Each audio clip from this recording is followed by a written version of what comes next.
Hello student, welcome to our today's class. In last video we complete the chapter first of our syllabus. हमने जो अपने chapter syllabus में आ रहे हैं वो उसका फर्स्ट चैप्टर हमने कंप्लीट कर लिया था। आज हम पढ़ेंगे matter and it's state. Matter and it's state हमारा सेकंड चैप्टर है जो हमारे सिलेबस में है। ओके, तो सबसे पहले हम समझेंगे मैटर क्या होता है। ठीक है, मैटर क्या होता है? मैटर वो होता है जिसका कोई स्पेस, जो चीज़ कोई स्पेस कवर करे, जिसका कोई वॉल्यूम हो, तो क्या कहेंगे हम? Matter that can have cover up space and occupies volume. ठीक है, जिसका कोई स्पेस कवर करे वो चीज़ और जिसका कोई वॉल्यूम हो। वॉल्यूम यानी कितना वो स्पेस, मतलब जितना वो स्पेस कवर कर रहा है, उसका कोई वेट हो, मास हो। ठीक है, मास यानी क्या होता है? वजन। ठीक है, उसे क्या कहा जाता है? मैटर कहा जाता है। अब मैटर की कितनी स्टेट्स होती है? मैटर की 3 स्टेट्स होती है। सबसे पहले सॉलिड, लिक्विड एंड गैस। कितनी स्टेट्स में पाया जाता है मैटर? 3 स्टेट्स में मैटर पाया जाता है। ठीक है, सबसे पहले सॉलिड, लिक्विड एंड गैस। अब इसमें पार्टिकल्स के अरेंजमेंट अलग अलग तरीके से होते हैं। तो सॉलिड में पार्टिकल्स कैसे रहते हैं? बिल्कुल पास पास, बिल्कुल क्लोजली पैक्ड क्या रहते हैं? इनमें पार्टिकल्स रहते हैं। इस वजह से क्या रहता है? ये हार्ड रहता है। ठीक है, वाटर में क्या रहते हैं? वाटर में थोड़ा लूजली पैक्ड रहते हैं, नॉट क्लोज। ठीक है, नॉट क्लोजली पैक्ड रहते हैं। और जो गैस रहती है उसमें बिल्कुल लूजली पैक्ड पार्टिकल्स प्रेजेंट रहते हैं। ठीक है, तो मैटर क्या है? मैटर वो होता है जिसका कोई मास हो, जिसका कोई वेट हो। ठीक है, और जो क्या करे? वॉल्यूम ऑक्यूपाई करे, जो वॉल्यूम घेरे यानी स्पेस कवर करे, उससे क्या कहा जाता है? मैटर कहा जाता है। अब इसकी स्टेट्स कौन कौन सी है? इसकी 3 स्टेट्स है, solid, liquid and gas. Okay, अब नेक्स्ट देखते हैं, हम चैप्टर स्टार्ट करते हैं। तो सबसे पहले हमने क्या पढ़ा? मैटर। मैटर क्या होता है? All the things around us whether living और non living thing are made up of matter. अब हमारे पास जितनी भी चीज़ें प्रेजेंट है हमारे आसपास, वो सब किससे बनी हुई है? मैटर से बनी हुई है, चाहे वो लिविंग थिंग हो चाहे नॉन लिविंग थिंग हो। अब मान लीजिए आपकी बुक है। ठीक है, अब ये भी किससे बनी हुई है? मैटर से बनी हुई है। अब ये कैसी है? हार्ड है। ठीक है, तो इसके सब्सटेंस कैसे होंगे? बिल्कुल क्लोजली पैक्ड प्रेजेंट होंगे। ठीक है, तो हर चीज किससे बनी हुई है? मैटर से बनी हुई है। Matter is anything that is mass. अब मैटर में क्या रहना चाहिए? मास। मास यानी वेट, तो इसमें वेट भी है। ठीक है, एंड ऑक्यूपाई स्पेस, और स्पेस भी ऑक्यूपाई कर रही है, इतना सारा स्पेस कवर कर रही है, टेबल पे रखी हुई है। तो ठीक है, the space that matter take up it is called volume. अब जो स्पेस कोई भी मैटर कवर करता है, अब मान लीजिए ये बुक है।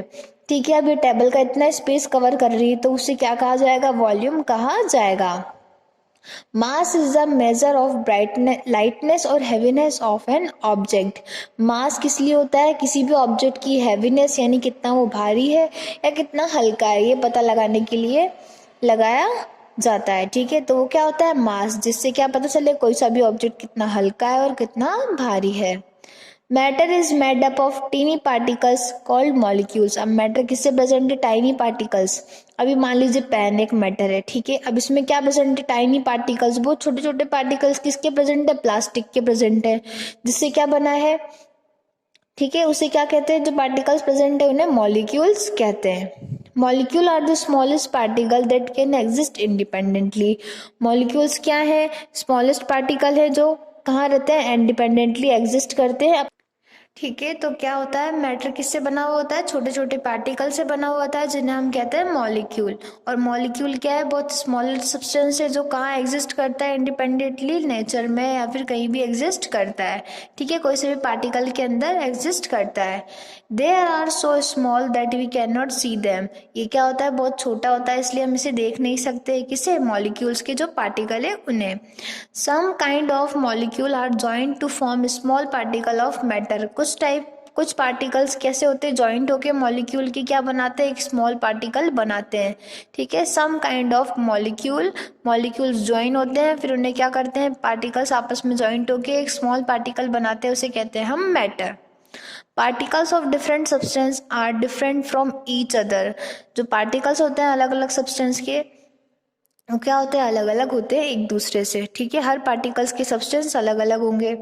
The particles of a particular substance are arranged in a specific manner. अब मान लीजिए जैसे पेंसिल है, ठीक है, इसके जो पार्टिकल्स है अलग अलग स्पेसिफिक मैनर में अरेंज्ड हैं। अगर ये स्टोन है तो इसके पार्टिकल्स अलग स्पेसिफिक मैनर में अरेंज्ड हैं, क्योंकि इनका क्या है, शेप भी अलग अलग है, साइज भी अलग अलग है, इसलिए क्या होता है, पार्टिकल्स की अरेंजमेंट उनके शेप और साइज के अकॉर्डिंग रहती है।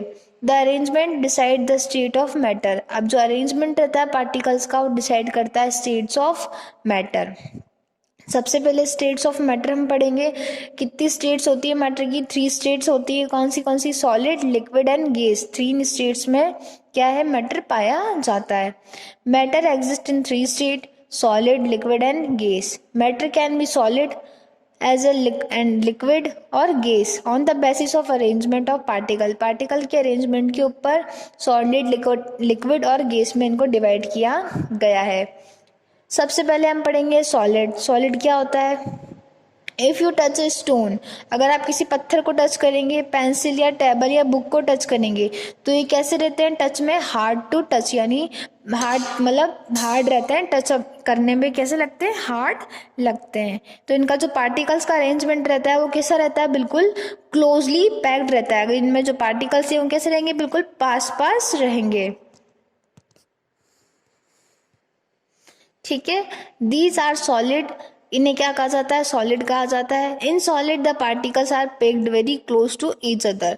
इनमें जो पार्टिकल्स है सॉलिड के अंदर कैसे रहते हैं? बिल्कुल पास पास यानी क्लोजली पैक्ड रहते हैं। सॉलिड है फिक्स्ड शेप। अब सॉलिड है उसका क्या रहेगा? फिक्स्ड शेप रहेगा। ऑक्यूपाई फिक्स्ड स्पेस, और जितना स्पेस उसने अभी कवर कर रखा है उतना स्पेस हमेशा वो कवर करेगा। अब मान लीजिए स्टोन है, आप इसका शेप चेंज कर सकते हैं? नहीं कर सकते बिना कुछ किए, ठीक है। अगर हाँ इस पे अगर आप फोर्स लगाते हैं या फिर किसी हम्बल से देते हैं तो उसका क्या होगा? शेप चेंज हो सकता है, पर ऐसे अपने आप इसका शेप चेंज नहीं होता। और जितना स्पेस ही ऑक्यूपाई अभी कर रहा है हर टाइम उतना ही स्पेस ऑक्यूपाई करेगा। Okay, if you pick them up and place them somewhere else, अगर आपने यहाँ से एक पत्थर उठाया है और यहाँ से उठा के इसको यहाँ रख दिया तो क्या इसका शेप चेंज होगा? नहीं हो सकता।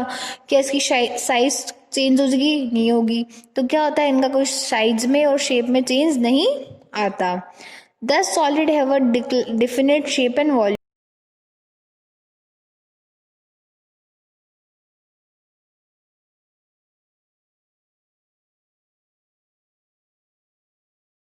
एग्जाम्पल मान लीजिए आप इरेजर, आपका जो इरेजर होता है रबर होता है, उसका क्या होता है? रबर बॉल मान लीजिए। अब उसको आप प्रेस करेंगे तो उसका शेप क्या होगा? चेंज हो जाएगा।